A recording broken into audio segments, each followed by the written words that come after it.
오늘의 사연 시작합니다. 전 사연의 주인공이 아니라서 익명으로 글을 쓰겠습니다.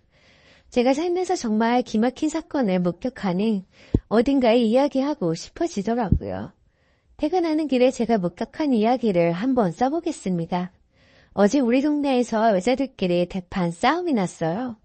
글쎄 상간녀가 본처 집에 찾아와서 상간나라 본처랑 싸움이 난 건데요. 제가 이제까지 드라마로 보던 걸 눈으로 떡하니 목격을 해버렸네요. 순간 세상에 이런 일이 진짜 일어나는구나 했다니까요. 주차하고 집에 들어가다 옆에 주차장에서 여자 둘이 싸우고 있는 걸 봤어요. 그냥 들어버려다 그들의 상황이 이상해 보여서 다시 봤습니다.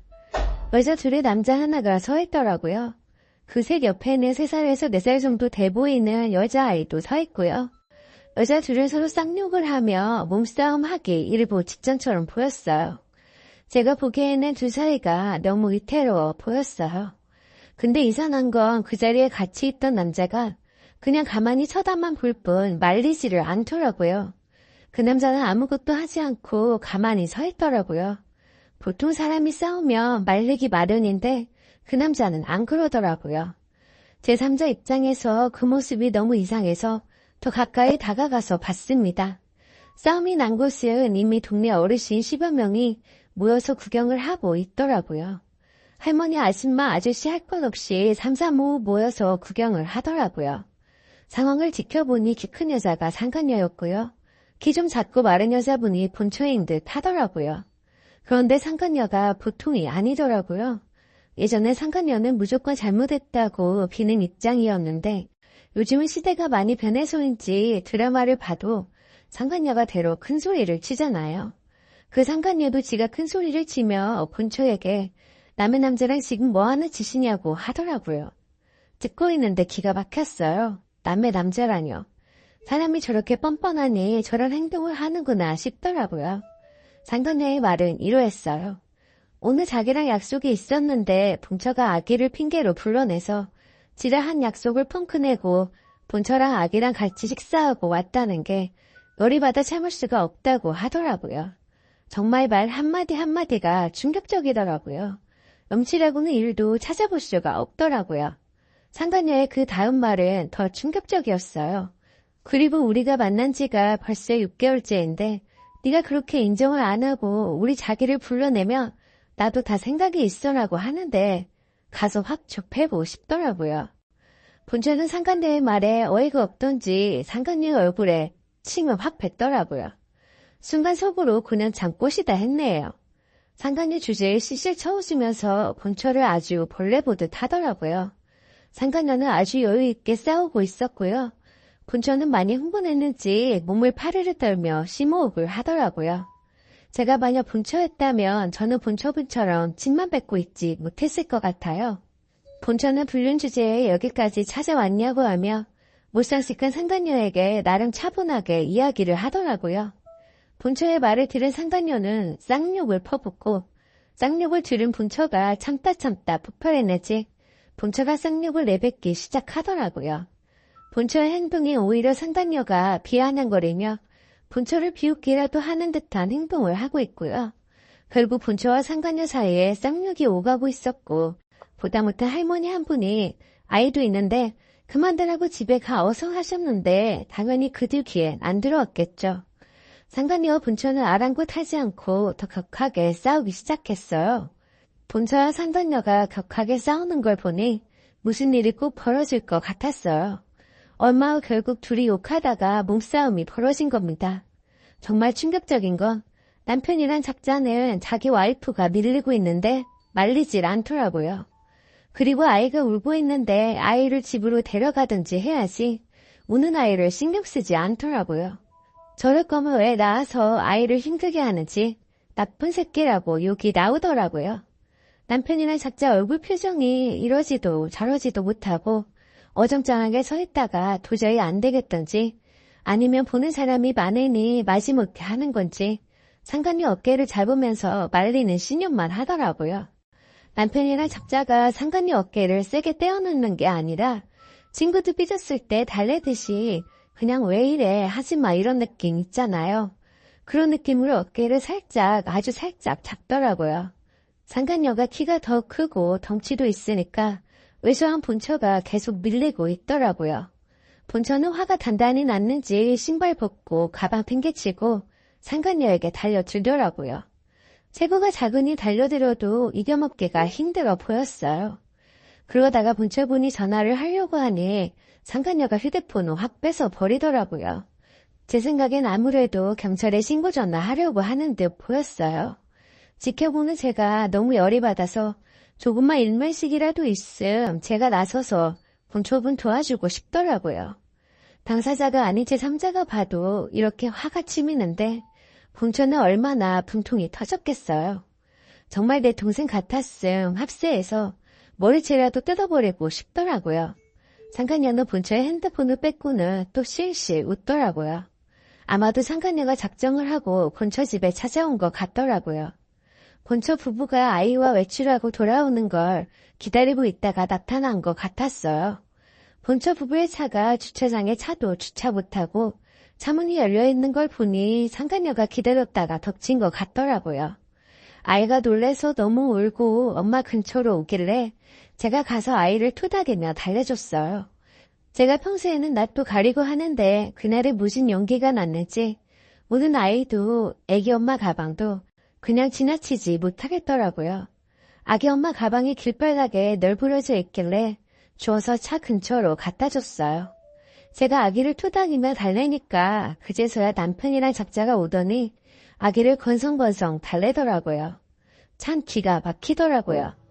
본처분이 상간녀에게 핸드폰을 달라고 얘기를 해도 상간녀가 핸드폰을 안 주자 본처가 나중에 준단 말로 달라고 하더라고요. 이 부분은 이해가 안 갔지만 아마 본처분이 모든 것을 체념하고 그만하려고 했던 것 같아요. 결국 남편이란 작자가 상간녀에게서 핸드폰을 뺏어서 자기 와이프한테 주더라고요. 본처분은 핸드폰을 받아들고 집으로 들어가더군요. 상간녀는 그 자리에 서서 현관문을 노려보고 있더라고요. 더 웃긴 건 상간녀가 아이가 울면서 엄마 쪽으로 가니까 상간녀가 아이한테 비꼬듯이 넌 왜 우니 하는데 죽방을 한 대 치고 싶더라고요. 그 자리에 있던 분들도 같은 생각이 있었을 거예요. 아빠라는 놈은 그걸 보고도 아무 말 안 하더라고요. 미친놈이란 소리가 절로 나오더라고요. 남편이나 작자는 본처를 따라 집으로 들어가더니 다시 바로 나오더라고요. 남편이나 작자가 나오자 상간녀가 하는 말은 더 어이가 없더라고요. 야, 네 딸이 그렇게 이쁘면 네 딸이랑 살아 이 등신아 하는데도 남편이나 작자는 아무 말도 못하고 있더라고요. 그리고 상간녀가 지차를 타고 가려고 하는데 남편이나 작자가 상간녀 차 조수석에 타려고 하더라고요. 그때 다시 본처분이 집에서 나오더니 상간녀의 차 번호를 찍기 시작하더군요. 본처가 본인 차를 찍는 걸 본 상간녀는 또 쌍욕을 하기 시작했고 지도 찍으라고 난리를 치더라고요. 그 장면을 보면서 이게 현실인가 하는 생각이 자꾸만 들더라고요. 막장 드라마 찍는 현장을 제 눈으로 보는 것 같았어요. 정말 웃긴 건 남편이랑 작자가 본처가 상간녀 번호판을 찍으니까 상간녀 차 앞으로 가서 차 번호판을 가리고 있더라고요. 남편이랑 작자의 행동에 구경하던 사람들이 다들 욕 한마디씩 하더라고요. 욕하는 게 들렸는지 남편이랑 작자가 멈칫멈칫 하는 사이에 상간녀는 차를 몰고 사라졌고요. 본처분이 남편이랑 작자한테 병신 같은 새끼라고 욕을 하고 돌들고 방망이를 가져와서 차를 부수기 시작하더라고요. 나름 차분해 보이던 본처의 모습은 안 보이고 분풀이라도 하듯이 남편 차를 부수기 시작하더군요.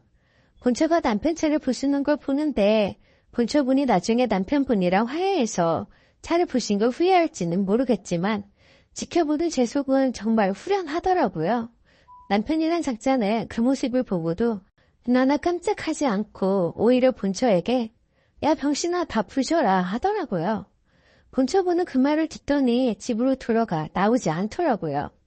남편이란 작자가 상간녀가 사라진 쪽을 보더니 상간녀가 사라진 쪽으로 황급히 쫓아가더군요. 상황이 끝나서 저도 집으로 들어가려고 하는데 그때 경찰차가 오더라고요. 하지만 이미 상간녀나 그 남편이란 작자는 없어지고 난 후인데 조금만 빨리 왔더라면 좋았을 걸 하는 아쉬움이 남더라고요. 그렇게 전 집으로 들어왔고 창문에서 보니 본처가 나와서 몇 마디 하는 것 같더니 경찰차도 금방 가더라고요. 저희 집 베란다에서 아기 엄마 집 주차장이 보이거든요. 처음부터 목격한 아줌마 말에 의하면 자기 부인이 상간 열게 달려들자 남편이랑 작자가 자기 부인을 말렸다고 하더라고요. 세상 또라이 같은 놈을 여기서 봤네요. 애기 엄마 욕하는 걸 보니 욕도 한 번 안 해본 사람처럼 정말 어설프게 욕을 하더라고요. 셋 다 30대 초반으로 보이던데 참 안타깝더라고요. 너무나 당연하던 상간녀가 눈에 밟혀서 혼났네요. 남의 가정 파괴한 것도 모자라 저리 당당하게 나타나서 본처 비웃고 본처에게 험한 꼴을 겪게 했던 만큼 아니 그보다 더 험한 꼴을 상간녀가 겪었으면 좋겠네요. 그리고 상간녀가 그보다 더한 천벌을 받았으면 좋겠습니다. 우리나라 본처분들 힘내세요. 그리고 우리나라 상간녀들 제발 네 잘났다고 설치지 마라. 남자는 얻었을지 몰라도 너는 한 가정을 파탄낸 죄인이란 걸 잊지 말길 바란다. 네가 파탄낸 가정 안에는 아빠를 애타게 기다리는 한 아이가 있다는 걸 그것 또한 잊지 말길 바란다. 넌 한 아이의 삶에 평생 씻을 수 없는 깊은 상처를 냈다는 걸 잊지 말길 바란다. 그리고 네가 죄인이란 걸 깨닫길 바란다.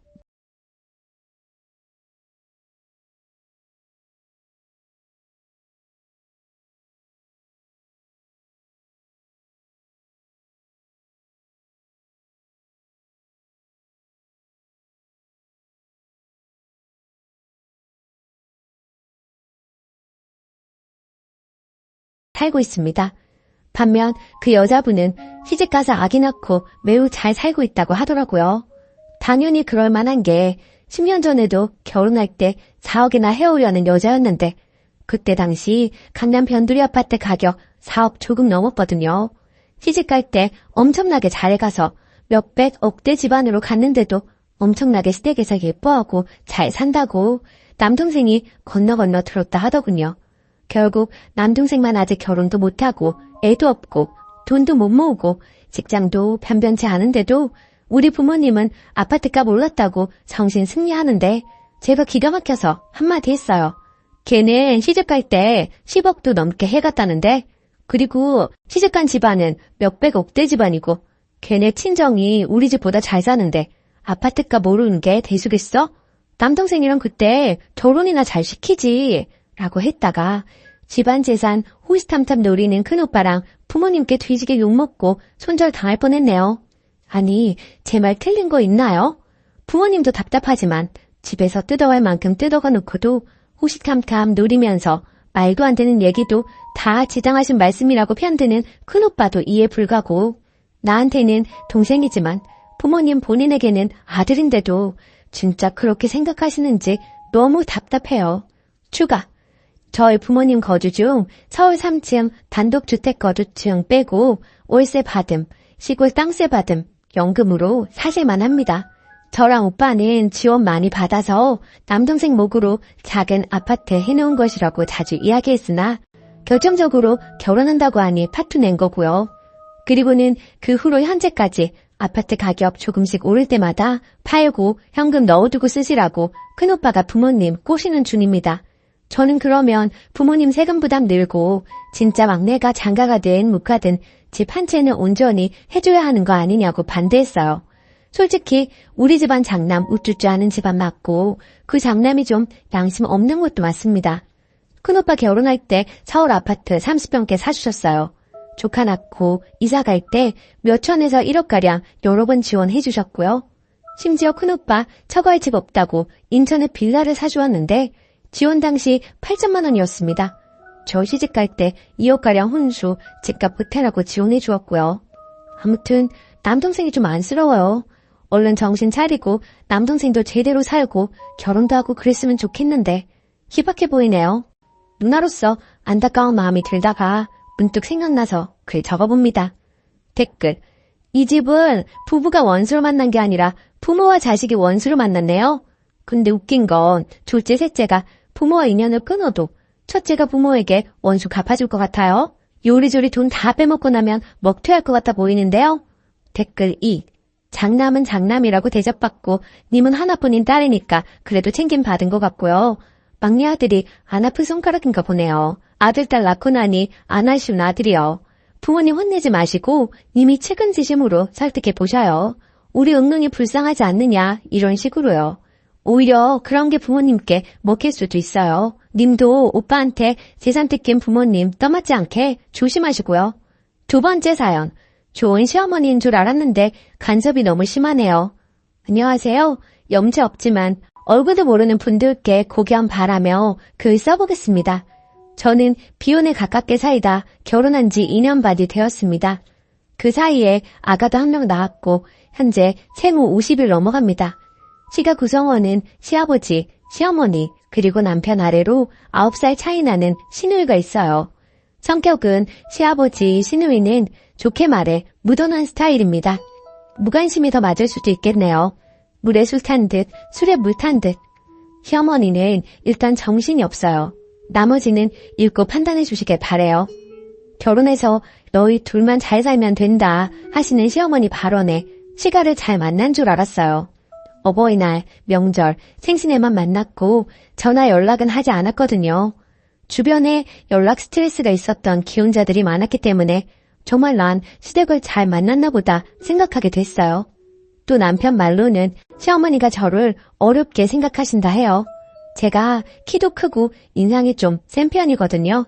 신혼 때 제가 출근해서 집에 없는 사이 시어머니께서 몇 번을 집 청소해놓고 가시길래 정말 깜짝 놀랐어요. 결국 남편 잡고 불만을 토로했죠.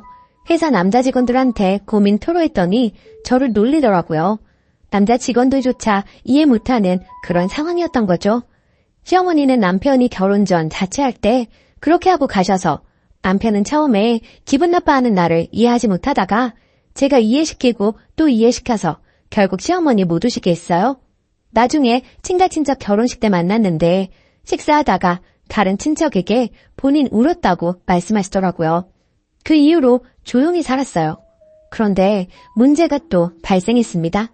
제가 출산하면서 아기 낳으러 집 비운 동안 남편이 시아버지께 욕실의 세면대 고장난 부분을 고쳐달라고 부탁했고 저도 세면대만 고쳐 놓았을 거라 생각했어요. 시어머니가 시아버지께서 우리 집 간다 하니 따라오셨나 보더라고요. 그런데 집에 와보니 시어머니가 서랍장을 사다 놓은 거예요. 솔직히 거지 같진 않지만 딱 봐도 중고이고요. 원래 쓰던 서랍장은 망가뜨려 놓아서 복도에 나와 있고 쌀 넣어놓는 가구 위치도 바꿔놓고 싱크대랑 욕실에 처음 보는 수세미들이 있고 찬장엔 처음 보는 믹서기가 있었는데 집에 처박혀 있던 것 같은 사용감이 있고 조금 더러운 중고였고요. 또 그릇들도 있었는데 믹서기와 같은 상태였고 새 것 아니었어요. 바디워시를 다른 두 제품을 한 통에 섞거나 용기 겉면에 매직으로 바디워시라고 써놓았더라고요. 저는 제가 없는 동안 집 인테리어가 바뀔 정도의 변화는 예상도 못했고 남이 쓰던 것 같은 상태의 물건들을 쓰고 싶지도 않았어요. 남편이랑 결국 또 싸웠어요.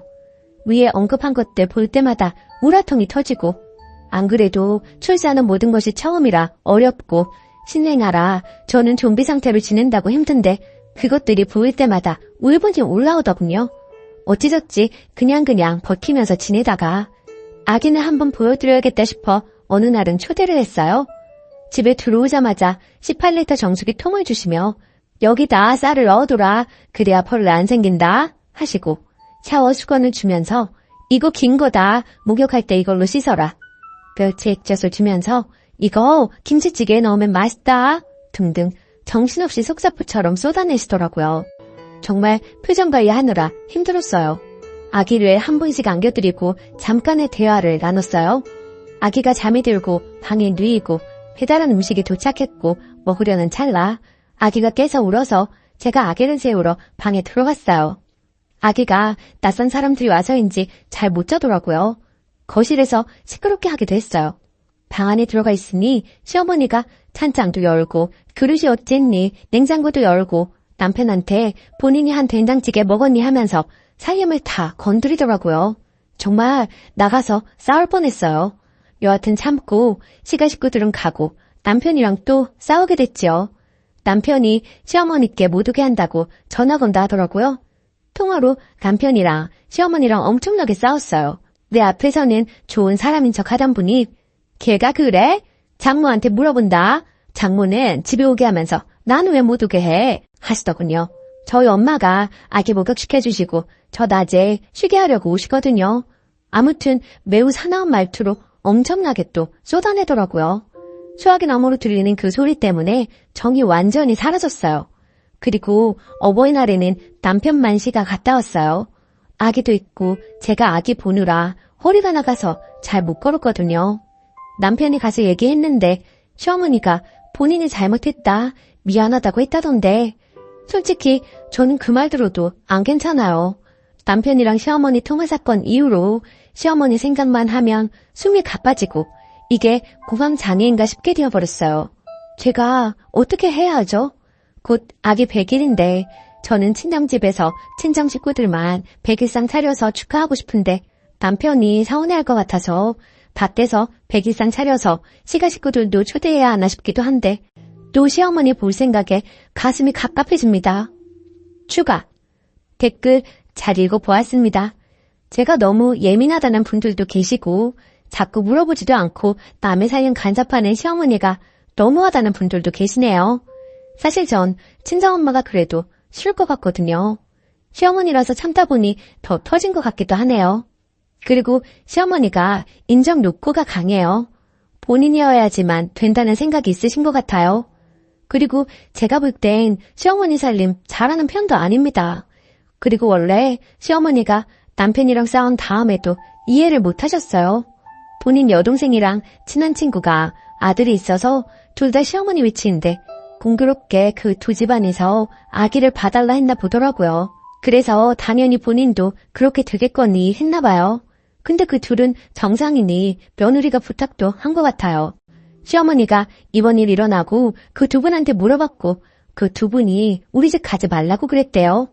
그리고 시아버지를 왜 물건 고치는데 부르냐 하시는 분들이 계셨는데 시아버지가 손기술이 좋으시거든요. 그래서 가볍게 부탁했나 봅니다. 허를 찌르는 지적이었네요. 앞으로는 전문가 이용하겠습니다. 저는 저희 부모님 욕 먹을까 봐서 가장 걱정이라 아직 가만히 있는 중이거든요. 솔직히 시어머니가 절 싫어해도 상관은 없어요. 어차피 노력하든 안 하든 저 좋아할 사람은 좋아하고 싫어할 사람은 싫어하니까. 다른 사람이 나에 대해 갖는 호감, 비호감에 관해 관심 없고요. 하지만 중간에서 남편이 많이 힘들 테니 정말 최소한의 도리는 해야겠다라고 생각의 정리는 맞췄네요. 댓글 읽고 남편 잡지 말고 잘해줘야겠다 싶었어요. 남편은 제 편이어야 하니까요. 100일은 시댁 식구들하고 밖에서 소소하게 밥 먹어야겠습니다. 깨달음 주셔서 감사해요. 댓글 1. 아들이 좀 막내 스타일인가 봐요. 아빠한테 고쳐달라는 건 좀. 그리고 시어머니 살림 마음대로 들여놓는 거 소름이네요. 자기 집이라고 생각하는 건가? 아무튼 하나씩 지금처럼 태클 걸어가며 못하게 선을 그어가는 방법밖에 없어요. 신기한 건 이거 안 된다 하면 오케이, 미안하다, 잘못했다 하고 다른 이상한 민폐 행동 망원 시전. 그래도 시어머니가 본인 잘못이라고 하시는 거 보니 말이 안 통하시는 분은 아닌 것 같네요. 근데 보통 모든 어른 고집은 못 꺾어요. 적당히 그러려니 하고 진짜 못 참는 것들만 솔직히 말씀드려서 해결해봐요. 댓글 2. 저는 시모 때문에 꼭 참다가 애 낳고 폭발했어요. 신랑과 이혼 직전까지 갔고요. 우리 신랑도 그랬어요. 그게 뭐가 문제야? 엄마 의도는 그런 게 아니야. 결국 부부 상담 받고 신랑이 많이 변했습니다. 시모가 무례한 진상이라는 게 판명 났거든요. 내 말은 죽어도 안 듣더니 상담받고 변하더라고요. 암튼 신랑이 시모한테 난리 1차, 나도 시모한테 쌓인 거 폭발해서 다박다박 말했어요. 결국 시모 사과했고 지금은 내 눈치 엄청나게 봅니다. 하지만 막말은 계속하긴 해요. 이건 인간성 문제 같아서 저도 어느 정도 포기했습니다. 시모가 또 막말하면 무식하다, 쌍스럽다 이렇게 생각하세요. 암튼 전 쓰니가 강하게 나가길 바래요. 참지 마요. 귀한 집 딸인데 왜 참나요? 오늘의 사연은 여기까지입니다. 안녕하세요. 저는 아들 둘 키우는 30대 초반 엄마입니다. 늘 저에게 막말하고 상처 주는 못된 신우에게 똑같이 해주고 남편하고 좀 다퉜는데 남편은 제가 너무했다고 하네요. 그동안 당하기만 한 저로서는 전혀 너무했다는 생각이 안 들거든요. 부족해도 한참 부족하기에 전 잘못한 거 없다는 처지예요. 하도 저에게 너무했다고 말을 하길래 댓글 보고 사과하든 사과받든 하려고 합니다. 소소하게 신우이는 저에게 막말을 참 많이 했어요. 그 옷 어디서 샀어요? 언니는 참 검소한 것 같아요, 사람이. 브랜드보다는 보세 옷을 많이 입잖아요. 하면서 돌려가기는 기본이고 살 좀 빼라는 둥, 좀 꾸미고 다니라는 둥, 뒤에는 꼭 농담이라는 말을 붙여가면서 사람을 더 기분 나쁘게 했어요. 그런 일들이 비일비재했고 사건의 주축이 된 일은 제가 아기를 낳고 난 뒤였어요. 첫 아들이 태어났을 때 속눈썹이 너무 길더라고요. 유난히 긴 속눈썹에 참 신기하고 귀엽다고 생각했죠. 우리 부부를 닮아 쌍꺼풀이 없지만 속눈썹이 길다 보니 눈이 너무 예쁘다는 말을 참 많이 들었습니다. 그런데 속눈썹 가지고도 신우한테 독설을 들을 줄은 몰랐어요. 그때 20대 초반 미혼이었던 신우가 하는 말이 언니, 양수가 더러우면 눈썹이 길다고 하던데 좀 관리하지 그랬어요. 얼마나 깔깔 웃으며 이야기하는지 콱 지워받고 싶었지만 철없는 신우라 예? 그게 무슨 말도 안 되는 소리예요. 어디서 이상한 소리만 듣고 다니나 봐요. 하고 무시했습니다. 그리고 몇 년 후 둘째 아들도 속눈썹이 길었어요. 주위 사람들이 아들들이 눈이 너무 예뻐서 부럽다, 좋겠다 해주시는데 예쁘게 봐주시니 얼마나 감사한지. 두 아들 다 저희를 빼다박은 모습이 왠지 뭉클하고 기분 좋았죠. 그런데 이 격떨어지는 20대 중반이 된 신우가 또 입을 놀리더라고요. 언니, 관리 좀 하라니까요. 양수가 더러우니 속눈썹이 저렇게 길잖아요. 하더라고요. 그래서 대답했죠. 그러게요. 근데 나 어머님께서 해주시는 반찬이랑 아버님이 사주신 과일로 대부분 먹었는데 뭐가 그렇게 더러웠을까요? 라고요. 그랬더니 아유, 농담이지 뭘 그렇게 대답해요. 엄마 아빠 들으면 서운하시게 하더라고요.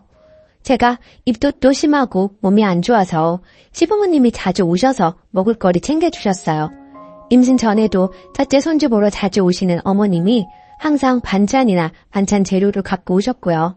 한 번씩 시댁 모임 가면 시부모님이나 남편은 가만히 있는데 신우 이것이 저를 한 번씩 뒤틀어요.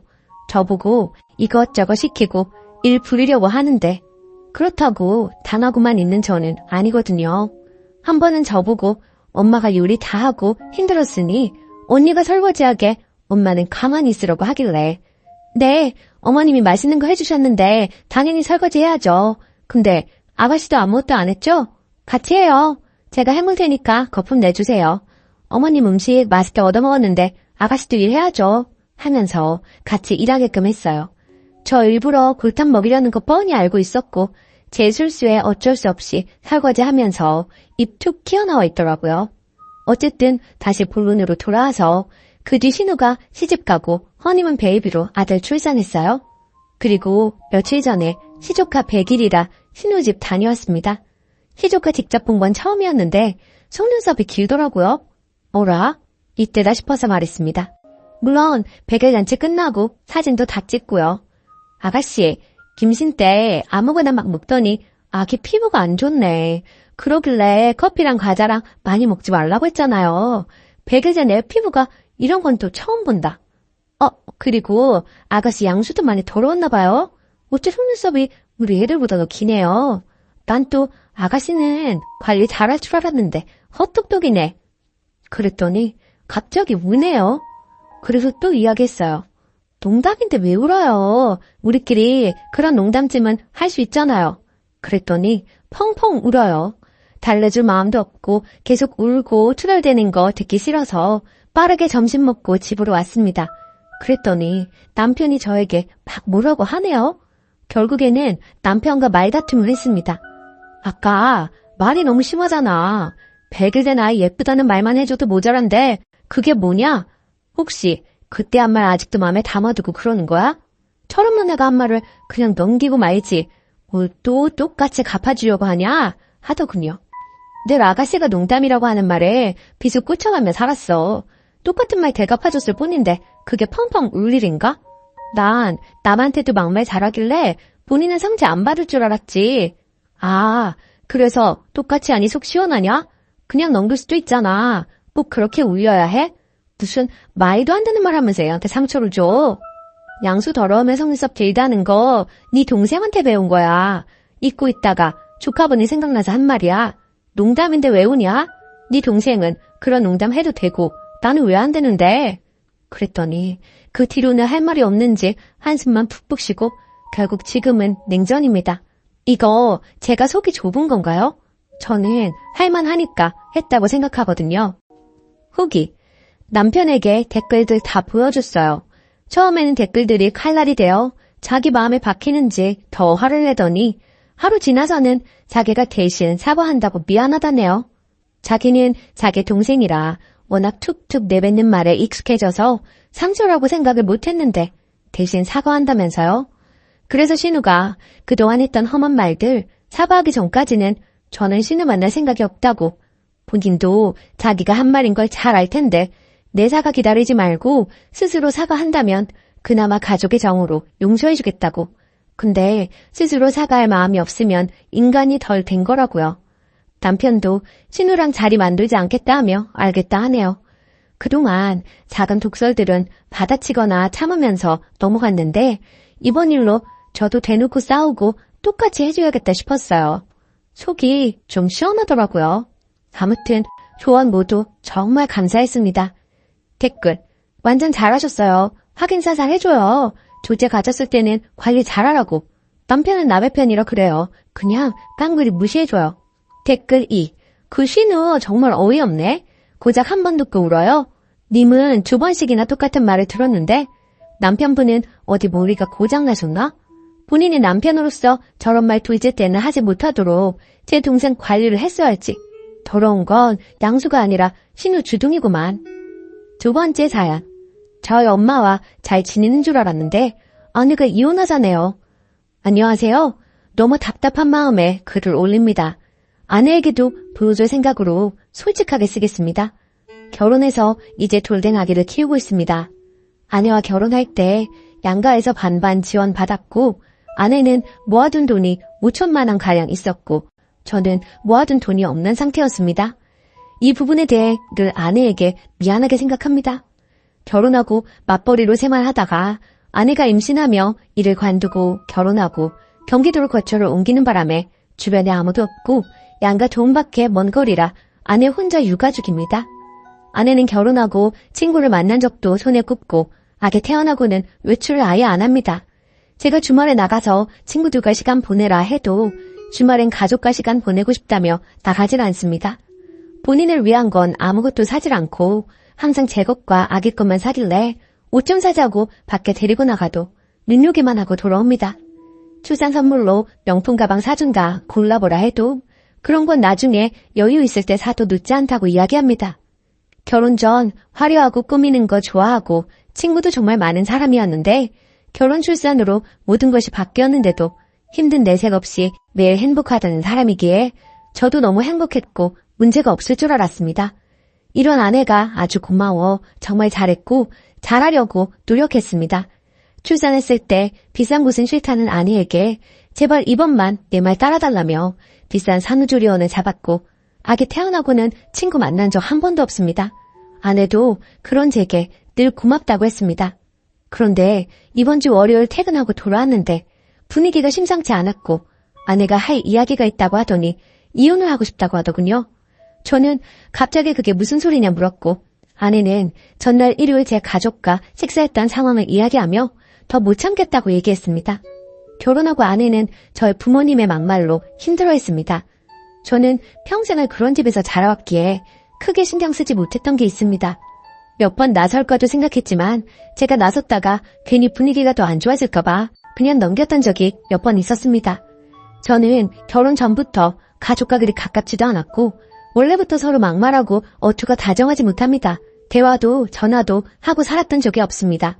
그런데 결혼하고 아내가 자꾸 집에 전화하라고 하고 제가 안 하면 아내가 전화하고 명절 생신 때 식사 약속도 잡길래 아내가 우리 집 문화를 멋지게 넘기는구나 했었습니다. 처음 아내가 힘들다고 얘기했던 게 아내가 만삭 때 가족 식사를 한 날이었습니다. 그날도 저희 부모님께서 아내에게 좀 모욕적인 말을 하셨고 저는 분위기가 안 좋아질까봐 그냥 가만히 있었던 것 같습니다. 아내가 그날 여태는 그냥 넘겼지만 아기 앞에서는 이런 모습 보이고 싶지 않다며 날 야라고 부르시는 것과 명령체를 쓰시며 비하하는 말, 모욕적인 말을 하시는 걸 못하게 막아달라고 했습니다. 솔직히 여태 그냥 넘겨놓고 이러는 게 저는 이해가 안 가기도 했습니다. 그리고 솔직한 말로 진짜 저는 부모님을 안 보고 살아도 상관없어서 그냥 우리 부모님 보지 말고 살자고 했고 아내는 그런 걸 원하는 게 아니라며 그냥 잔인 장모님이 저를 대하는 것 정도만 원한다고 이건 네가 바로 잡아줘야 한다고 했습니다. 그날 이후로 몇 번의 가족 식사가 있었고 부모님께서 거스르는 말씀은 몇 번 하셨지만 심하지 않아 그냥 넘어갔던 걸로 기억합니다. 아내도 별말 없길래 괜찮은 줄 알았는데 갑자기 이혼하자 하니 전 너무 벙찝니다. 여태 저희 부모님들께서 하셨던 행동들과 말들을 날짜별로 모두 정리해서 적어둔 걸 보여주며 여태 본인은 이만큼 참았고 아기를 위해서도 더 그만 참고 싶다고 합니다. 일요일 가족 식사 때 아버지께서 담배를 피우고 아기를 만지고 뽀뽀하셨다는 걸 아내가 나중에 알게 됐고 아내가 아버님 담배 피우고 아기를 만지고 뽀뽀하신 거야?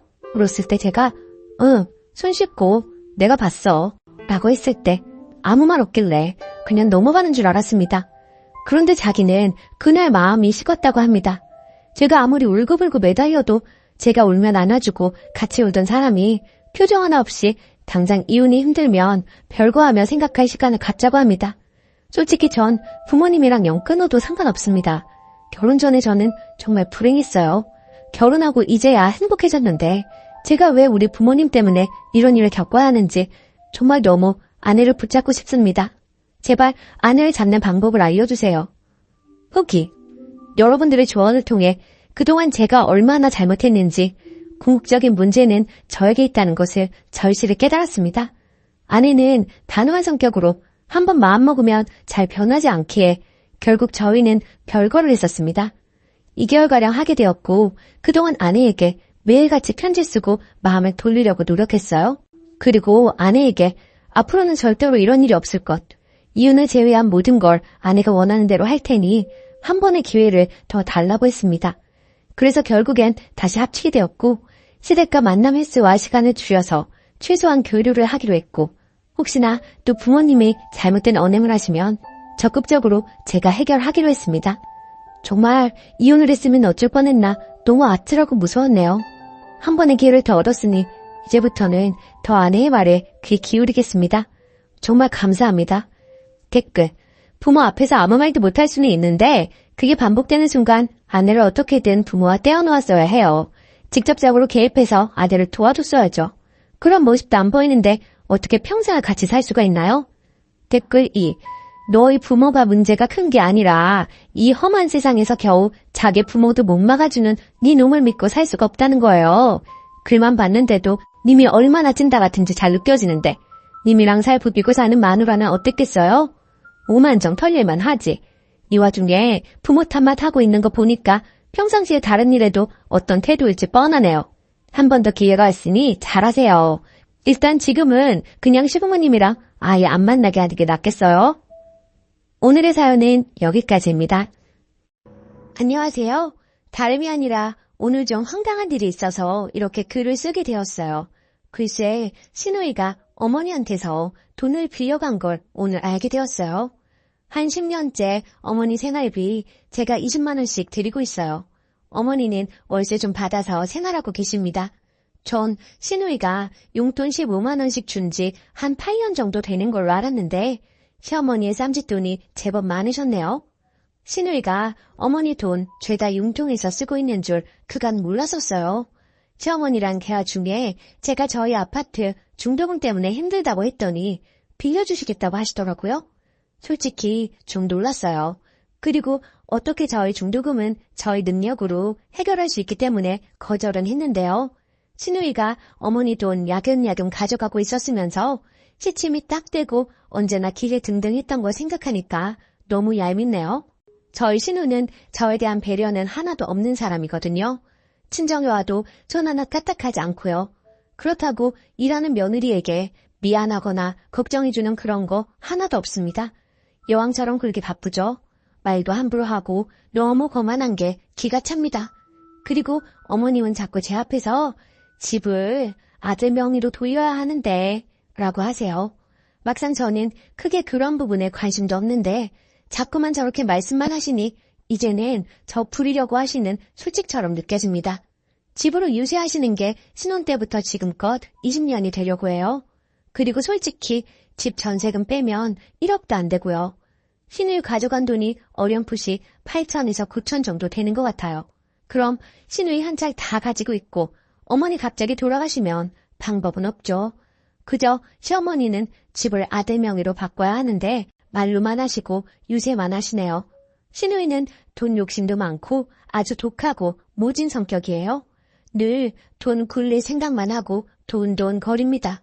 그러니 무슨 일이 생겼을 때 돈 내놓을 사람이 아닙니다. 아무래도 어머니가 신우이 가머니설에 농락당하시는 것 같아요. 원래부터 손아래 신우이 너무 거만해서 늘 불편했는데 아마 돈 문제 불거지면 한치 양보도 없을 것이 불보듯 뻔합니다. 저는 맏며느리라고 불임당하고 구박받고 이혼만 당하고 산 것 같아서 어이없어요. 신우이 나중에 지가 마지노릇도 불사하겠다고 하면 말릴 이유도 없지만 노릇 같은 거 할 위인도 못 되고요. 저희 남편은 신우이가 저리 설치는데도 불구하고 제 말에는 귀도 안 기울이네요. 한마디 하고 싶은데 어떻게 해야 할지 고민입니다. 추가, 많은 관심 감사드립니다. 참고로 말씀드리면 위에도 언급했듯이 시어머니한테 중도금 안 빌립니다. 힘들긴 하지만 해결할 수 있어요. 그리고 신우이가 돈 가져간 거 좀 눈치가 엿보여 중도금은 그냥 흐린 말이었는데 어머니가 반응하신 거죠. 딸이 돈 빌려가도 친정에는 안 갚아도 된다는 건 도둑년 신부 아닐까요? 신우이는 그러고도 남을 것 같아서 더 열이받아요. 그간 신우이한테 상처받고 쌓였던 게 더 큰 것 같습니다. 그렇지 않았다면 이렇게까지 열이받지는 않았을 것 같아요. 돈이야 원래 없었다고 생각할 수도 있는 문제이지만 신우이 하는 짓이 정말 밉상이거든요. 지 오빠한테는 너무 여우같이 예쁘게 보이려고 합니다. 하지만 저는 물론이고 저희 아이들한테는 쌀쌀 맞고 냉정합니다. 너무 여우 같은 신우이 앞에서 속절없이 당하는 제가 너무 바보같이 느껴지고 황당해서 하소연해봤어요. 집에 들어가니 시어머니는 신우이 사진 닦고 계시고 자기 딸은 너무 아까워 부엌 근처에는 얼씬도 못하게 하시는 분이 돈까지 다 빌려주셨다고 하니 속상하더라고요. 팔이 안으로 굽는 건 맞는데 남의 자식 대하듯 며느리를 이렇듯 소외시키고 자기들 좋은 대로만 행동하는 시어머니랑 신우이가 얄미워요. 늘 부엌부터 들어가는 며느리에게 말 한마디 따뜻하게 할 줄 모르는 신우이. 더 이상 상대 말고 무시해버려야겠어요. 자기 친정에서 돈을 빌리던 말던. 그리고 집 명의 문제는 남편 보고 적극적으로 알아보라고 하려고요. 괜히 며느리가 나섰다가 모양만 이상해지니까요. 조언 정말 감사했어요. 댓글 1. 쓰니님 서운하고 섭섭하시죠? 오죽하면 봄볕엔 딸 내놓고 가을볕엔 며느리 내놓는다고 하겠습니까? 쓰니님도 아이들 계시지요? 옆집 아들딸하고 내 아들딸이 같은가요? 달라요. 시어머니가 신우이를 아까워하고 사랑하는 거 그건 뭐 어쩌지 못해요. 님도 대신 님이 친정에서 사랑받는 딸 아닌가요? 누가 이해해주기 바라지 마시고요. 님의 권리 스스로 찾으세요. 며느리라 왜 부엌부터 들어갑니까? 그것부터 바꾸세요. 시댁팔길 자주 가지 마세요. 서서히 줄이시던지요. 댓글 2. 야박하시네요. 시어머니한테 용돈 드리는 20만 원, 말 그대로 용돈이지 생활비는 아니죠. 결국 시어머니가 약간의 경제력이 있다는 건데 설사 경제력이 없어도 내 손 떠난 돈의 쓰임 출처까지 이렇게 검사해야 하는지요? 어머니로서는 신우이가 딸인데 아들만 자식인가요? 그리고 아들, 딸 입장을 떠나 자식된 도리로 용돈 드리는 거 아닌가요? 아들이라 나중에 집 물려받을 생각에 용돈 드리는 것인지요? 그냥 내 남편의 부모니 말 그대로 용돈 드리는 거로 생각하세요. 집집이 모두 경우에 따라 다르겠지만 시어머님이 재산을 물려주시면 고마운 거고 안 주셔도 할 수 없지 않나요? 시어머니 재산 시어머니 맘대로 하시는 건데요. 조금만 너그럽게 생각하세요. 두 번째 사연. 의사 아들이라고 생활비 300만 원 요구하는 시댁 힘들어요.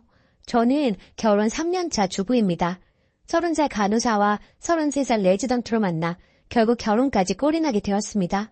그런데 결혼할 당시에 저도 사회생활을 늦게 시작했고 신랑도 사회생활을 늦게 시작해서 모아놓은 돈이 한 푼도 없었습니다. 게다가 양쪽 집안의 형편이 좋지 않았던 터라 예단 예물 혼수 다 생략하고 결혼식만 올리기로 했습니다. 이 생각은 전적으로 제 신랑의 생각이었고요. 그렇게 결혼을 하고 신랑이 전문의를 따면서 신랑 앞으로 대출을 받아 34평 아파트를 한 채 장만했습니다. 거의 대출을 이용해 아파트를 분양받은 셈이 되겠네요. 그리고 남편의 연봉이 8,500인데 전문직이라 세금이 꽤 많이 떼이는 편입니다. 참고로 저는 신랑의 권유로 일을 그만두고 2세 계획에 전념해 있는 상황이고요. 전적으로 신랑이 받아오는 월급으로 생활하고 있는데요. 그 월급의 50% 이상은 대출 상환금으로 나갑니다. 원금 플러스 이자 포함해서요. 그리고 집을 사면서 승용차까지 사서 할부금이 나가고 있는 상황이고요. 거기에 각종 보험, 세금, 생활비, 적금 등등 게다가 신랑 의대 다닐 때 학비 대출받은 거 장기를 받아서 아직도 남아있습니다. 그거 다 떼고 나면 100에서 150 정도가 남습니다. 그리고 제 신랑의 계획은 시댁의 용돈 70만 원, 절 친정에 70만 원 이렇게 드리려고 했었다고 합니다. 그런데 절 친정 같은 경우에는 넉넉한 형편은 아니지만 아버지가 공무원이셔서 두 분 먹고 사시는 데는 지장이 없기에 저희 형편에 맞춰 용돈을 30만 원으로 줄이자고 했고 얼마 전까지만 해도 우리 집 30만 원, 시댁 70만 원 이렇게 용돈을 드리고 있었는데요. 이번 시어머님 생신 때 시어머니께서 저희 신랑을 안방으로 부르시더니 다른 의사 가진 부모님은 예단에 지참금까지 받는다던데 우리들은 뭐냐? 그런 거 하나 받은 거 없고 완전 꽁으로 결혼을 했어. 용돈이라도 한 달에 300만 원 줘라. 그래야지 원 이거. 저희 신랑도 월급 받으면 뻔히 어디로 들어가는지 잘 알고 있었기에 착잡해 있었고요. 그리고 이번 달 시부모님 용돈 보내드리던 날짜에 도저히 300을 맞출 수가 없어서 일단 100만 원을 보내주었더니 다시 저희 통장으로 재송금을 하셨더라고요. 그걸 알게 된 신랑. 화가 났는지 바로 시댁으로 전화를 하더라고요. 유목조목 설명시켜 드리더라고요. 앞으로 연봉 협상이 더 잘 되면 그때 300으로 용돈 드리겠다고 사정 아닌 사정을 하고 이해를 시켰고요. 그런데 그 후부터 시부모님들의 태도가 180도 달라지셨습니다. 한날은 시댁에 가서 TV를 보고 있었어요. 참고로 시댁과 우리 집의 거리는 승용차로 2시간 30분이 걸립니다.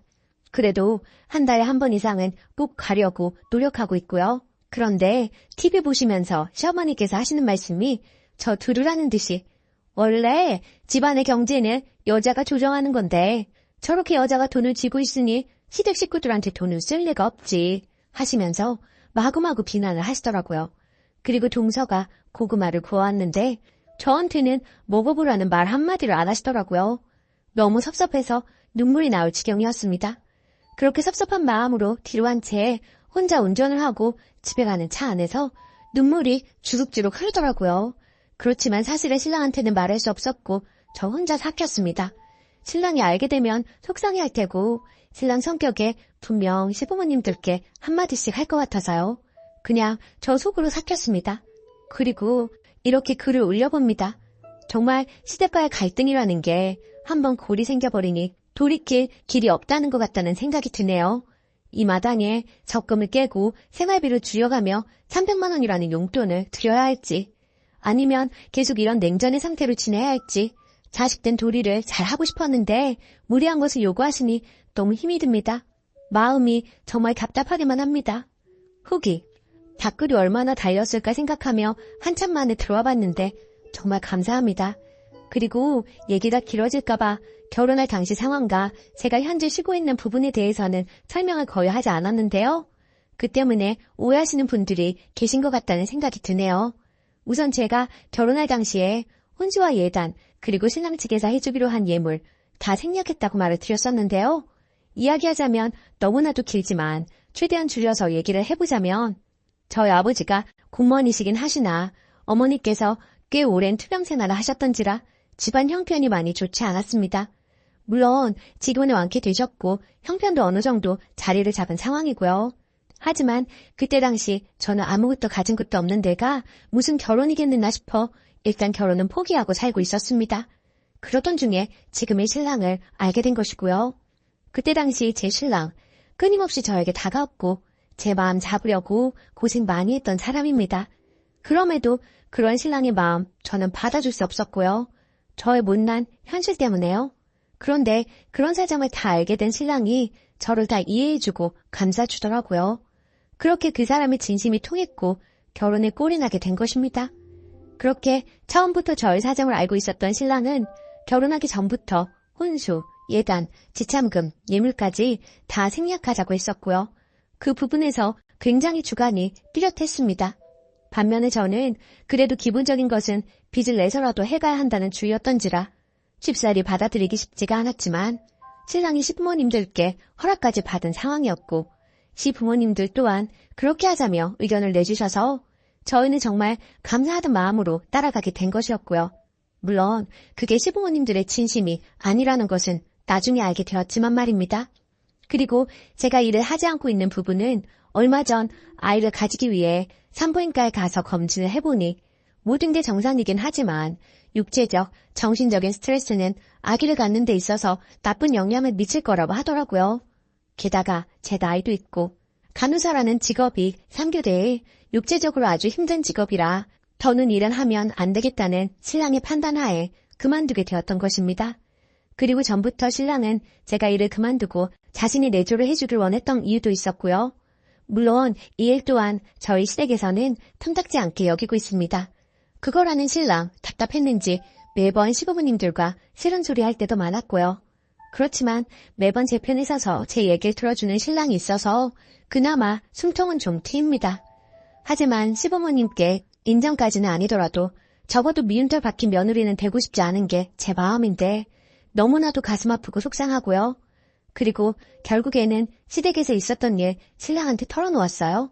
신랑도 하다 안 되겠는지 시댁에 단판을 치겠다고 하더라고요.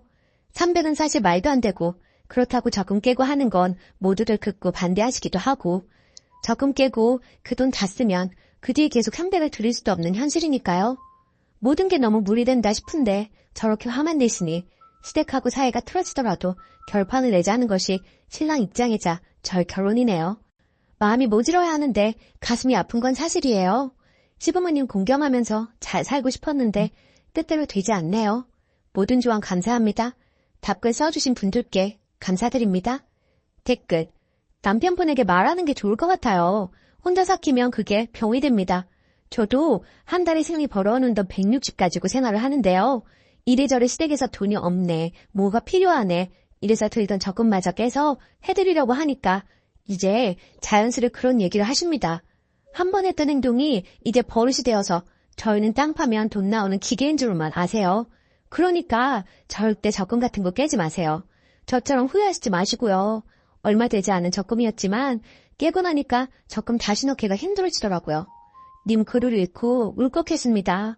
약간 저와 비슷한 처지이신 것 같아서요. 님 힘내시고요. 남편분과 이야기를 해보세요. 자식들이 부모 돈 벌어다주는 기계는 아니잖아요. 또 아예 생활비 같은 거 안 드리는 것도 아니고 친정보다 더 드리고 있는데 왜 그렇게 욕심이 많으신지 모르겠네요. 동서한테는 이렇게 바라시지도 않으시죠? 전 시부모님이 형님한테 안 바라시거든요. 그 등살에 저만 죽어나고요. 유산기에 조산기에 있다고 해도 저만 죽어라 부려먹고 돈과 필요한 물건 있음 저한테만 연락하더이다. 저처럼 이렇게 살지 마세요. 댓글 2. 죄다 무개념 아닌가요? 집 좀 작은 데 살고 차가 꼭 필요한가요? 돈 없으면 걸어다니고 적당히 있으면 버스 타고 다니면 되는 거지. 무리하게 집 큰 거 사고 차 사고 그렇게 살아야 하나요? 작은 평수에 대중교통 이용했으면 홀랐겠구만. 그리고 우리 부모님은 내가 돈 드려도 도로 주시면서 항상 하는 말이 돈 줄 생각 말고 돈 빌리거나 오지 말라고 그러시면서 돈 가져오지 말라고 하던데 그 시댁은 진짜 개념이 없네요. 오늘의 사연은 여기까지입니다. 안녕하세요. 속상한 일들 좀 시원하게 이야기하고 싶어서 이곳까지 오게 되었네요. 저는 시어머니가 한 말 때문에 가끔 속상해서 잠을 못 자는 며느리입니다. 저는 현재 30대 후반으로 올해 초 기다리던 임신을 하게 되었어요. 주위에서 임신은 하늘이 내린 선물이라며 힘들게 아이가 생긴 친구들이 있었지만 사실 그게 제 일이 될 줄은 몰랐죠. 매번 병원 다니고 주사 맞고 하는 게 정말 쉬운 일이 아니더라고요. 몸과 마음이 고되고 지쳐갈 무렵 생긴 아기라 더 소중하고 기뻤습니다. 그런데 임신 26주부터 계속 피가 비쳐 병원에서 움직이지도 말고 집에만 있으라는 말을 듣게 되었고 정말 집 밖에는 나가지도 않고 누워있는 생활이 지속되었습니다. 결국 나중에 고위험 산모실에 2주 동안 입원해 자궁수축 억제제를 맞고 버텼으나 약물 부작용과 조기 진통으로 33주 되는 날 응급제왕으로 출산하게 되었어요. 뭐든 자연스러운 게 좋은 것인지 그래도 출산하는 것보다는 수술이 쉬울 거라고 생각했는데 공포 그 자체였어요. 수술 깨고 나서도 제가 계속 헛소리하면서 눈물만 흘렸다고 하더라고요. 하지만 제 건강보다 중요한 건 아기였습니다. 아기는 출산 직후 인큐베이터에 들어가게 되었고 많은 걱정 속에 약 한 달간 인큐에 있다가 태어나게 되었어요. 한편 시어머니는 올해 초 유방암 초기 판정을 받은 상태셨어요. 바로 선항암 수술을 받았으며 아기를 출산할 때쯤에는 방사선 치료를 받고 있는 중이었습니다. 그런데 문제는 출산 후 시어머니의 잦은 전화와 통화 내용으로 제가 엄청나게 스트레스를 받게 된 것입니다. 응급제왕한 다음 날 저에게 수고했다는 말도 없이 아기의 상황을 물어보시더니 아기가 엄마 목소리 갑자기 못 들어서 무서워할 것 같다. 매일 네가 가서 목소리라도 들려줘야 하는 거 아니니? 하시더라고요. 신생아 중환자실에서 아기 면회 안 된다는 거를 여러 번 설명해도 이해를 못했어요. 그리고 아기가 집에 오고 나서는 거의 2달간 2, 3일에 한 번씩 전화했는데 주로 가족 단톡방에 보낸 아기 사진을 보고 요즘 육아 방식에 맞지 않는 이상한 지적들을 계속해서 하셨어요. 정말 사진 보내기 싫을 정도로요. 이를테면 아기 사진 보내면 뜬금없이 아기 양말 신겨라, 발 시렵다, 애 감기 걸려. 또 애가 젖병을 들고 있으면 분유 먹이지 마라, 엄마 모유를 먹여야 건강한 거야. 안 그래도 일찍 나온 애 네가 관리를 잘해야 하는 거다 하시기도 하고 백태를 거지에 요구르트를 묻혀서 닦아봐라 등등 얘기하셨어요.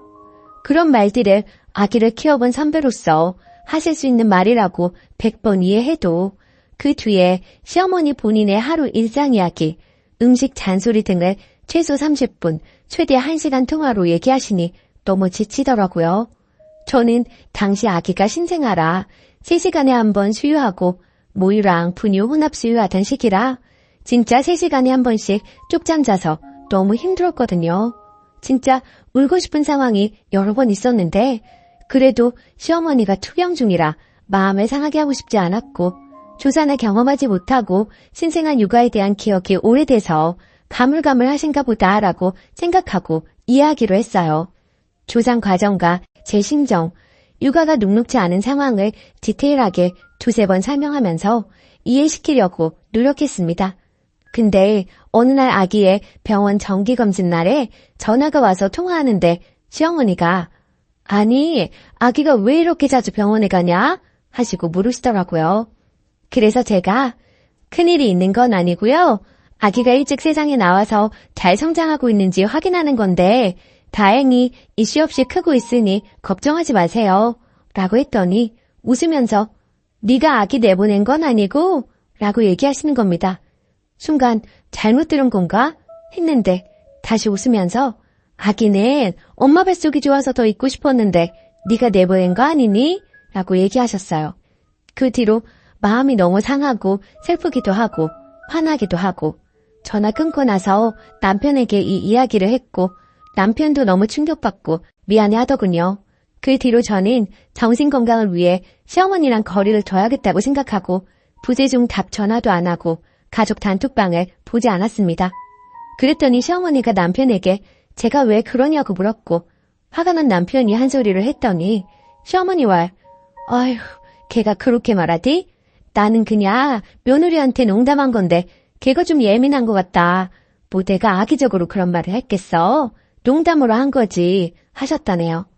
시어머니의 뻔뻔한 반응에 남편이 더 화가 나서 엄마, 며느리가 예민한 게 아니고 어머니가 농담으로 할 수 없는 얘기를 한 거예요. 안 그래도 우리가 아기 일찍 낳았을 때 얼마나 마음이 아팠는데. 그리고 며느리는 몸도 마음도 얼마나 힘들었다고요. 그런 말 농담이라고 하시면 안 되죠.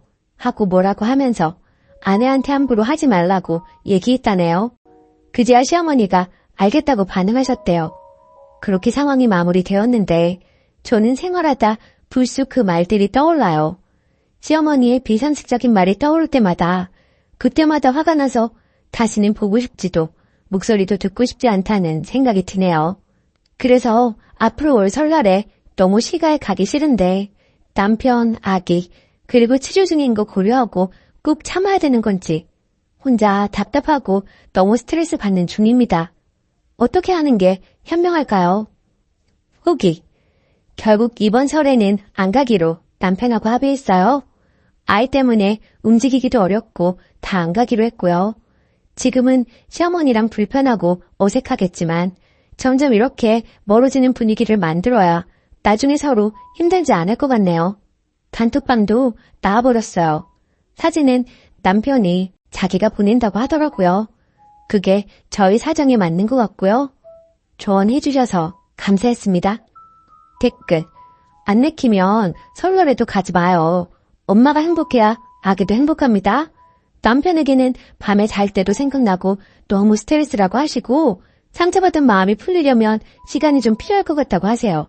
그래도 남편이 정상이라 천만 다행입니다. 남편까지 승리 보고 예민하다고 몰아붙이면 이번 생은 힘들어서 어떻게 사나요? 댓글 2. 농담 아닙니다. 지 귀한 손자 달수 못 채우고 내놨다고 화풀이하는 거예요. 자기 딴에는 직접 화 안 냈으니 자기 정도면 좋은 사람이라고 생각하고 있을지도 모르겠네요. 연락하지 마시고 손주도 보여주실 필요 없습니다. 남 마음 아픈 줄 모르는 사람하고 깊게 연관되면 고달픕니다. 두 번째 사연. 친조카와 사촌조카는 당연히 다르다고 생각하는 제가 인정머리 없는 건가요? 안녕하세요. 29살 여자입니다. 제 상식과 벗어난 일을 겪어서 이곳이 결혼하시고 실제 조카, 자녀가 계신 분들이 많을 것 같아 조언 좀 구하고자 이렇게 글을 남깁니다. 제목 그대로 사촌조카와 친조카는 당연히 다르지 않나요? 사촌언니는 외동이고 사촌조카는 올해 7살, 4살, 친언니의 딸은 올해 3살입니다. 사촌언니는 외동이고 저랑 10살 차이가 나고 제가 아기를 좋아하는 편이라 친언니 아기가 없었을 때는 사촌조카 출산, 돌, 가끔 어린이날, 명절, 크리스마스, 생일 때 옷, 신발, 용품 등을 사줬습니다. 그 후로 친언니가 임신하고 제 친조카가 태어나다 보니 당연히 저도 제 친조카에게 모든 것들이 몰빵이 되었고 친조카가 태어나기 전보다 사촌조카에게 주는 선물 등의 빈도수가 자연스레 줄었습니다. 운 좋게 좋은 직장에 다녀서 또래보다 좋은 연봉 받고 복지 좋은 회사 다니고 있어 조카에게 사주는 선물이 개수도 가격도 조금은 높고 시간도 많이 보내고 있습니다. 자랑은 아니고 사전 설명차 말씀드리는 겁니다. 그리고 제가 일주일 전에 영국으로 출장을 다녀왔는데 버버리 유아 제품이 한국보다 저렴해서 내년에 입을 트렌치코트, 치마 등을 조카 크리스마스 선물 기념으로 사왔습니다. 어제 부모님, 언니 부부랑 저녁 먹기로 해서 본집에 갔더니 사촌언니 부부, 이모가 저녁 약속 전에 시간이 남아 오랜만에 들렀다고 집에 있었어요. 엄마나 언니도 제가 버버리나 다른 장난감 가져올지를 모르고 따로 연락을 안 해줬기에 제가 쇼핑백이랑 장난감을 양손에 들고 나타나니 뭐야? 라고 해서 친조카 선물이다 하고 출장 간 김에 샀다 하면서 작은 방에 넣어놨고 그 자리에서 보여주고 예쁘지? 뭐 이러면 좀 그렇고 재수없을 것 같아서 이모네 식구들 있을 때는 열어보지도 않았습니다. 근데 사촌언니가 내 거랑 우리 애들 건 없어? 이러길래 이건 나도 비싸서 못 입어 하면서 장난질에 넘겼는데 저만 장난이고 사촌언니는 장난이 아니었나 봐요. 오늘 카톡으로 아무리 사촌조카랑 친조카 다르다고 해도 돈도 잘 버는데 버버리가 아니라도 우리 애들도 크리스마스인데 장난감 하나라도 사줄 수 있는 거 아니야? 만약 준비 못했으면 기분 좋게 용돈이라도 조금 한 번 줄 수 있는 거 아니야? 라고 메시지가 왔더라고요. 저로서는 어이가 없어서요. 더 보려다가 엄마랑 이모 사이 생각해서 언니랑 이모 애들 있는지 몰랐다. 그리고 버버리는 나도 영국 간 김에 산 거고 사실 그동안 내가 언니네 애들 사촌 조카 치고는 돌 생일 등등 챙길 만큼 챙겼고 우리 언니도 뭘 해주면 고맙다고 하지 당연하게 바라지 않아. 이랬더니 돈 잘 벌고 좋은 직장에 능력도 있는 줄 알았더니 이런 것도 사촌이라고 제거했던 거니? 어쩌고 하길래 저도 못 참고 언니는 나한테 뭘 해줬길래 당당하게 바라는 거야? 내가 공부하고 시험 보고 회사 좋은 곳 간 거 내가 내 능력으로 간 거지. 언니가 나한테 축하한다는 그 말 제외하고 나한테 뭐 해준 거 있어? 내가 열심히 해서 얻은 결과에 대해 왜 모임 칭찬하려고 하는데. 그리고 나 땡땡이한테 지금 해주는 거 신영부한테 받은 고마움 갚는 거다. 나 시험 합격하고 취업했을 때 고생했다며 가방 사주고 생일 때 뭐 사주고 했는데 내가 받은 게 있으니까 갚는 거지. 그냥 무조건적으로 봉사하고 퍼주는 게 아니야. 그리고 설사 내가 내 언니한테 무조건적으로 봉사한다고 해도 언니한테 이렇게 설명할 필요도 없고 라고 하니 그래 너 잘났다. 언제까지 그렇게 잘나는지 한번 볼게. 이러길래 그냥 차단하고 씹었습니다. 같이 욕해주세요 이런 의도 아니고 제가 센스가 좀 없었던 건가요? 사촌 언니 큰딸은 내년에 학교 가니 가방이라도 사줘야겠다고 생각하고 있었는데 얘한테 그러면 안 될 수도 있지만 그 생각도 싹 사라지고 정 떨어져서요. 추가. 어제 글 올리고 댓글 달아주신 거 오늘 아침에는 읽을 수 있는 개수였는데 지금은 아침보다 더 많은 댓글이 달렸네요. 먼저 소중한 의견 감사합니다. 그리고 오춘 조카라는 거 춘수로는 아는데 하도 사춘 조카 하다 보니 글이 이렇게 적었는데 앞으로는 확실하게 오춘 조카라고 하려고요. 왜 그동안 선물을 많이 해줬느냐 하는데 사촌 언니 아이들을 이모가 봐주고 있고 엄마랑 이모가 사이가 좋고 집도 가까워 서로의 집 막내가 잦았습니다. 그러다 보니 저희 엄마도 저도 자연스레 사촌 언니 자녀에게 정이 쌓이고 예뻐해서 자발적으로 사준 거고 사실 엄청나게 많이 자주 무엇을 사주지는 않았습니다. 저도 눈치가 있고 어마어마한 명품 선물도 아니고 겨우 버버리 가지고 자랑하는 건 없어 보인다 생각해서 만약에 사촌 언니네 식구들이 있는 거 알았으면 차에 두고 올라갔을 겁니다. 엄마한텐 얘기했고 이모도 사촌 언니한테 이야기를 들었는지 오늘 전화로 자초지종이랑 카톡 내용 등 설명하니 미안하다고 언니가 그런 거 이모가 대신 사과한다고 사촌 언니 주의시키겠다며 너무 마음 상해하지 말라고 했습니다. 이모가 잘못한 것도 아닌데 괜히 좋은 날 분란이 일어나서 심란하더라고요. 또한 친조카에게도 너무 퍼주지 말라는 댓글들 많이 보았는데 사실 저도 언니도 당연히 알죠. 나중에 제 아이가 생길 때까지만이라는 걸요. 그리고 경제적으로는 언니네 부부가 훨씬 풍족해서 제가 조카에게 선물 안 해도 사실 조카가 크는 데는 영향이 없고 형부가 언니 선물할 때 똑같은 브랜드 품목을 저에게 선물해준 적도 있고 굳이 따지자면 언니랑 형부가 저한테 더 많이 해줬지 덜 해주지는 않아서 저도 이렇게 조카한테 하는 겁니다. 엄마와 이모 사이 때문에 아예 척을 지고 남남으로 살기는 힘들겠지만 이번 기회로 사촌 언니 자녀에게는 학교에 가든 생일이든 뭐든 더는 뭘 챙겨주지 않으려 합니다. 시간 내어 댓글 달아주셔서 감사합니다. 추운데 감기 조심하시고 모두 한 해 마무리 잘하시고 다가오는 새해 복 많이 받으셨으면 좋겠습니다. 댓글 1. 뭘 사촌까지 챙겨요. 내버려둬요. 친조카 챙기면서 님한테 돈 주고 부모님 선물 사드리는데 돈 쓰시길 바랍니다. 지금까지 해준 것만으로도 솔직히 너무 많이 해준 거야. 내버려둬요. 더 하면 완전 호구입니다. 댓글 2. 기본적으로 사촌 언니가 소갈머리가 없네요.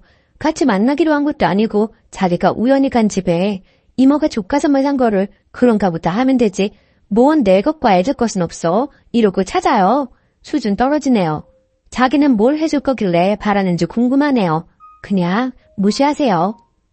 오늘의 사연은 여기까지입니다.